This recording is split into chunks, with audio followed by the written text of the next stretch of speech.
Disclaimer: this video is made for entertainment purpose only. It doesn't mean to hurt any. And don't take it serious.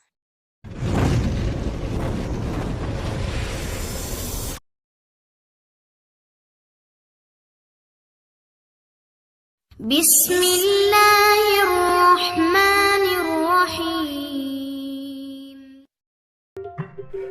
بسم اللہ الرحمن الرحیم۔ السلام علیکم دوستو، آج میں آپ کی خدمت میں ایک سبق آموز اور پراسرار کہانی لے کر حاضر ہوا ہوں۔ تو چلیے ویڈیو شروع کرتے ہیں۔ ایک صاحب کا بیان ہے کہ میں ملتان شریف حضرت بہاؤالدین زکریا رحمۃ اللہ علیہ کے مزار پر انوار پر حاضری کے لیے حاضر ہوا۔ فاتحہ کے بعد جب لوٹنے لگا تو ایک شخص پر میری نظر پڑی جو مشغول دعا تھا۔ میں ٹھٹک کر وہیں کھڑا رہ گیا۔ وہ شخص دراز قد تھا، مگر بدن نہایت ہی کمزور اور اس کے چہرے پر اداسی چھائی ہوئی تھی۔ چونک کر کھڑے ہونے کی وجہ یہ تھی کہ اس کے گلے میں پانی کا ایک ڈول لٹکا ہوا تھا جس میں اس نے اپنے دائیں ہاتھ کی انگلیاں ڈبو رکھی تھی۔ اس کے چہرے کو بغور دیکھا تو کچھ آشنائی کی بو آئی۔ میں اس کے فارغ ہونے کا انتظار کرنے لگا۔ جب اس نے دعا ختم کی تو میں نے اس کو سلام کیا۔ اس نے سلام کا جواب دے کر میری طرف بغور دیکھا اور مجھے پہچان لیا۔ لمحہ بھر کے لیے اس کے سوکھے ہونٹوں پر پھیکی سی مسکراہٹ آئی اور فوراً ختم ہو گئی۔ پھر ہنستے سابق وہ اداس ہو گیا۔ میں نے اسے گلے میں پانی کا ڈول لٹکانے اور اس میں دائیں ہاتھ کی انگلیاں ڈبوئے رکھنے کا سبب دریافت کیا۔ اس پر اس شخص نے ایک سرد آہ بھری اور کہنے لگا، میری ایک چھوٹی سی پرچون کی دکان ہے۔ ایک بار میرے پاس ایک بھکاری نے دستے سوال دراز کیا۔ میں نے ایک سکہ نکال کر اس کی ہتھیلی پر رکھ دیا۔ وہ دعائیں دیتا ہوا چلا گیا۔ پھر دوسرے دن بھی آیا اور اسی طرح سکہ لے کر چلتا بنا۔ اب وہ روز روز آنے لگا اور میں بھی کچھ نہ کچھ اس کو دینے لگا۔ کبھی کبھی وہ میری دکان پر تھوڑی دیر بیٹھ بھی جاتا اور اپنے دکھ بھرے افسانے مجھے سناتا۔ اس کی داستان غم نشان سن کر مجھے اس پر بڑا ترس آتا۔ یوں مجھے اس سے کافی ہمدردی ہو گئی اور ہمارے درمیان ٹھیک ٹھاک یارانہ قائم ہو گیا۔ دن گزرتے رہے۔ ایک بار خلاف معمول وہ کئی روز تک نظر نہ آیا۔ مجھے اس کی فکر ہوئی کہ ہو نہ ہو وہ بیچارہ بیمار ہو گیا ہے، ورنہ اتنے ناغے تو اس نے آج تک نہیں کیے۔ میں نے اس کا مکان تو دیکھا نہیں تھا، البتہ اتنا ضرور معلوم تھا کہ وہ شہر کے باہر ویرانے میں ایک جھونپڑی میں تنہا رہتا ہے۔ خیر میں تلاش کرتا ہوا بالآخر اس کی جھونپڑی تک پہنچ ہی گیا۔ جب اندر داخل ہوا تو دیکھا کہ ہر طرف پرانے چیچڑے بکھرے پڑے ہیں۔ ایک طرف چند ٹوٹے پھوٹے برتن رکھے ہیں۔ دورو دیوار غربت و افلاس کے افسانے سنا رہے تھے۔ وہ بھکاری ایک ٹوٹی ہوئی چارپائی پر لیٹا کر آ رہا تھا۔ وہ سخت بیمار تھا اور ایسا لگتا تھا کہ اب جانور نہ ہو سکے گا۔ میں سلام کر کے اس کی چارپائی کے پاس کھڑا ہو گیا۔ اس نے آنکھیں کھولی اور میری طرف دیکھ کر اس کی آنکھوں میں ہلکی سی چمک آئی۔ اس نے مجھے اپنے پاس بیٹھنے کا اشارہ کیا۔ میں بیٹھ گیا۔ بامشکل تمام اس نے لب کھولے اور مدھم آواز میں بولا، بھائی مجھے معاف کر دو کہ میں نے تم سے بہت دھوکہ کیا ہے۔ میں نے حیرت سے کہا، وہ کیا؟ کہنے لگا، میں نے تم کو اپنے دکھ درد کے جتنے بھی افسانے سنائے وہ سب کے سب من گھڑت تھے، اور اسی طرح گھڑی ہوئی داستانیں سنا سنا کر میں لوگوں سے بھیک مانگتا رہا۔ اب چونکہ بچنے کی بظاہر کوئی امید نظر نہیں آتی، اس لیے تمہارے سامنے حقائق کا انکشاف کرتا ہوں۔ میں متوسط گھرانے میں پیدا ہوا، شادی بھی کی، بچے بھی ہوئے۔ میں کام چور ہو گیا اور مجھے بھیک مانگنے کی لت پڑ گئی۔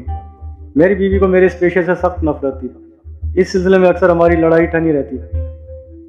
رفتہ رفتہ بچے جوان ہوئے۔ میں نے ان کو اعلیٰ درجے کی تعلیم دلائی تھی۔ ان کو بڑی بڑی ملازمتیں مل گئیں۔ اب وہ بھی مجھ پر خفا ہونے لگے۔ ان کا اصرار تھا کہ میں بھیک مانگنا چھوڑ دوں، لیکن میں عادت سے مجبور تھا۔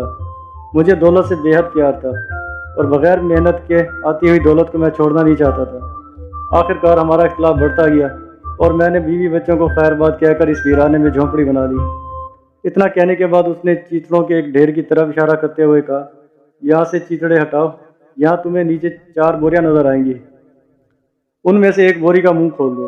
چنانچہ میں نے ایسا ہی کیا۔ میں نے جو ہی بوری کا منہ کھولا تو میری آنکھیں پھٹی کی پھٹی رہ گئیں۔ اس پوری بوری میں نوٹوں کی گڈیاں تہہ در تہہ رکھی ہوئی تھی اور یہ ایک اچھی خاصی رقم تھی۔ اب وہ بھکاری مجھے بڑا پرسرار لگ رہا تھا۔ کہنے لگا، یہ 4 بوریاں اسی طرح نوٹوں سے بھری ہوئی ہیں۔ میرے بھائی دیکھو، میں نے تم پر اعتماد کر کے اپنا سارا راز فاش کر دیا۔ اب تم کو میری وصیت پر عمل کرنا ہوگا، کرو گے نا؟ میں نے حامی بھر لی تو کہا، دیکھو میں نے اس دولت سے بڑا پیار کیا ہے، اسی کی خاطر اپنا بھرا گھر اجاڑا، نہ کبھی اچھا کھایا نہ عمدہ لباس پہنا، بس اس کو دیکھ دیکھ کر خوش ہوتا رہا۔ پھر تھوڑا رک کر کہا، ذرا نوٹوں کی چند گڈیاں تو اٹھا کر لاؤ کہ انہیں تھوڑا پیار کر لوں۔ میں نے بوری میں سے چند گڈیاں نکال کر اس کی طرف بڑھا دی۔ اس کی آنکھوں میں ایک دم چمک آ گئی اور اس نے اپنے کانپتے ہوئے ہاتھوں سے انہیں لے لیا اور اپنے سینے پر رکھ دیا اور باری باری ان نوٹوں کی گڈیوں کو چومنے لگا۔ وہ ہر ایک گڈی کو چومتا اور آنکھوں سے لگاتا اور کہتا جاتا کہ میری وصیت خاص وصیت ہے اور اس کو تمہیں پورا کرنا ہی پڑے گا، اور وہ یہ ہے کہ میری زندگی کی پونجی یعنی 4 نوٹوں کی بوریوں کو تمہیں کسی بھی طرح میرے ساتھ دفن کرنا ہوگا۔ میں نے وعدہ کر لیا۔ وہ نہایت حسرت کے ساتھ نوٹوں کو چوم رہا تھا کہ اچانک اس کے حلق سے خوفناک چیخ نکلی۔ میں خوف کے مارے تھر تھر کانپنے لگا۔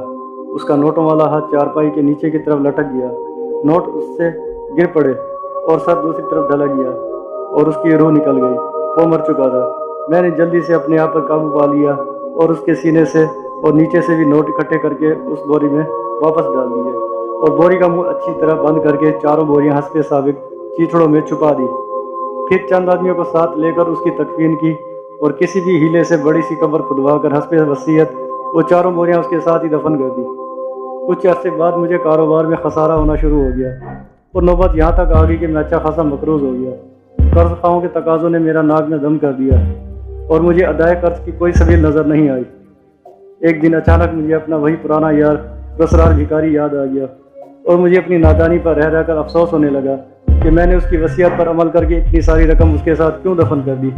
یقیناً مرنے کے بعد اسے قبر میں اس کے مال نے کوئی نفع نہ دینا تھا۔ اگر میں اس مال کو رکھ لیتا تو آج ضرور مالدار ہوتا۔ مزید شیطان نے مجھے مشورے دینے شروع کیے کہ اب بھی کیا گیا ہے، وہاں قبر میں ابھی دولت سلامت ہوگی۔ میں نے کسی پر ابھی تک یہ راز ظاہر ہی نہیں کیا۔ ہیلا کر کے میں نے وہ بوریاں دفن کی ہیں، وہ اب بھی قبر میں موجود ہوں گی۔ شیطان کے اس مشورے نے مجھ میں کچھ ڈھارس پیدا کی اور میں نے عزم کر لیا کہ خواہ کچھ بھی ہو جائے میں وہ نوٹوں کی بوریاں ضرور حاصل کر کے رہوں گا۔ چنانچہ ایک رات کدال وغیرہ لے کر میں قبرستان پہنچ ہی گیا۔ میں اب اس کی قبر کے پاس کھڑا تھا۔ ہر طرف ہولناک سناٹا اور خاموشی چھائی ہوئی تھی۔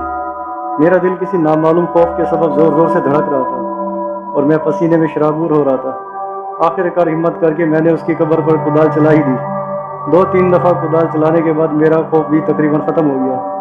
تھوڑی دیر کی محنت کے بعد میں اس میں ایک مناسب شگاف کرنے میں کامیاب ہو گیا۔ بس اب ہاتھ اندر بڑھانے ہی کی دیر تھی، لیکن پھر میری ہمت جواب دینے لگی۔ خوف و دہشت کے سبب میرا برا حال ہو گیا۔ میرا سارا وجود تھر تھر کانپنے لگا۔ طرح طرح کے ڈراؤنے خیالات نے مجھ پر غلبہ پانا شروع کیا۔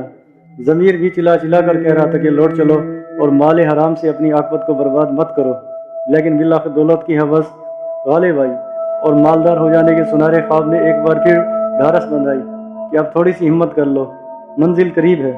دولت کے نشے نے مجھے انجام سے بالکل غافل کر دیا اور میں نے اپنا سیدھا ہاتھ قبر کے شگاف میں داخل کر دیا۔